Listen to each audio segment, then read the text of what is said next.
సమాచారం ఛానల్కి స్వాగతం. ఈరోజు మన వీడియోలో అంటే డివోషనల్ వైబ్స్లో విశ్వకర్మ ఆరాధన జయంతి ప్రయుక్తంగా అంటే బంగారుపేటలో వెలిసిన దేవస్థానం యొక్క వీడియోని నేను ఈరోజు అయితే షేర్ చేసుకుంటున్నానండి. ఇది 17వ తారీఖు జరిగిన వేడుకల వీడియో ఇది. ఇక్కడ చూపిస్తున్నాను చూడండి, విశ్వకర్మ భగవానుడి యొక్క ఆలయం ఇది. విశేషంగా పూజలు అయితే జరిపారు ఈరోజు. చాలా చక్కగా అలంకరణ కూడా ఉంది. ఇక్కడ మరి కాళికాంబాదేవి యొక్క ఆలయం ఇది. అంటే శివునితో సమేతం కాళికాదేవి యొక్క దర్శనం మనకైతే పొందుతున్నాం ఈరోజు. అలాగే ఇక్కడ ఇంకొక ముఖ్యమైన దేవుడు ఉన్నారండి, శ్రీమద్ విరాట్ పోతులూరి వీరబ్రహ్మేశ్వర యొక్క స్వామి యొక్క గుడి కూడా ఉందండి. ఇక్కడ ఆయన యొక్క రూపాన్ని కూడా మనం ఇక్కడ దర్శించవచ్చు. ఇలా మంచిగా ఆలయం అయితే చెక్కబడింది. చాలా గొప్పగా దర్శనం అయితే ఇక్కడ మనకి కలుగుతుంది. ఇది కొత్తగా వెలిసిన దేవాలయం అండి. చాలా ప్రతిష్ట గల దేవాలయం అనే చెప్పచ్చు. విశ్వకర్మ యొక్క ఆరాధన దేవస్థానం ఇది. కాబట్టి ఈరోజు విశేషంగా పూజలు జరపడం వల్ల ఇక్కడ అలంకరణ అంతా మంచిగా ఉంది. ఇదిగోండి, ఇక్కడ గజస్తంభం తర్వాత అలంకరణ అంతా ఎంచక్కా చూడడానికి చాలా మంచిగా అనిపిస్తుంది. అలాగే ఇక్కడ ప్రతిరోజు కూడా పూజలు అనేటివి జరుపుతూ ఉంటారు. ఈరోజు విశేష పర్వదినంగా అంటే ఇక్కడ ఆరాధన జరపడం వల్ల విశ్వకర్మ యొక్క జయంతిని వేడుకలుగా చేసుకోవడం వల్ల మంచిగా హోమాల్ని చేయడం జరిగింది ఇక్కడ. అలాగే ఈ దేవుని యొక్క ఆశీర్వాదం మీకందరికీ ఉండాలంటే ఈ వీడియో చూసే వాళ్ళందరూ జై విశ్వకర్మ అని కామెంట్ చేయండి.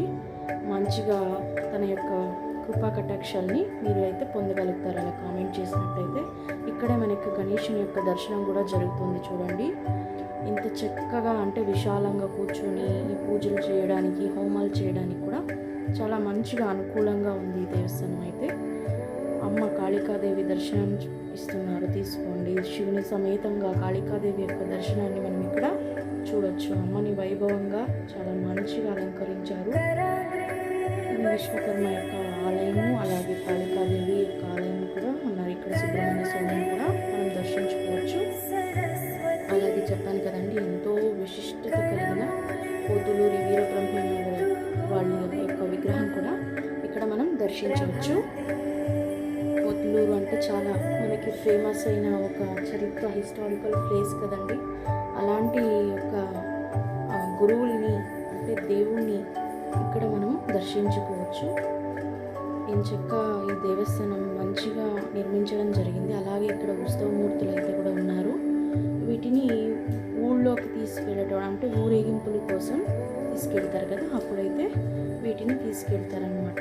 అలాంటి విగ్రహాలు ఇక్కడ ఉన్నాయి చూడండి. అమ్మవారి యొక్క విగ్రహం, అలాగే సమేతంగా శివుని సమేతంగా విగ్రహం, అలాగే విశ్వకర్మ యొక్క విగ్రహం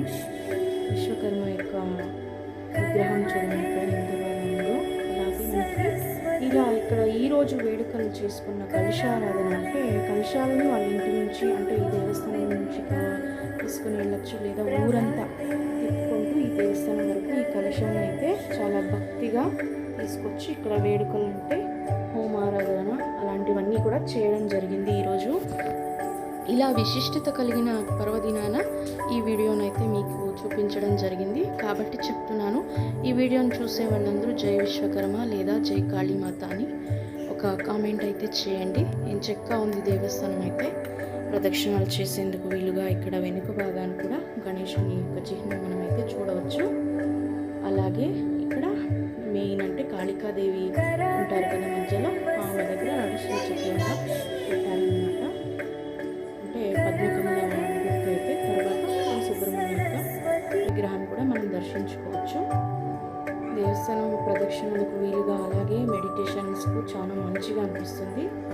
ఇటువైపు వచ్చినప్పుడు ఎవరైనా ఇంకా ఈ దేవస్థానాన్ని దర్శించుకోలేదంటే తప్పకుండా బంగారుపేటలో ఉన్న ఈ దేవస్థానాన్ని అయితే చూసి వెళ్ళండి. ఇది కోలార్కి సంబంధించింది, కోలార్ డిస్టిక్ సంబంధించింది కాబట్టి ఇటువైపు వచ్చినప్పుడు ఎవరైనా ఈ దేవస్థానాన్ని దర్శించుకొని వెళ్ళండి.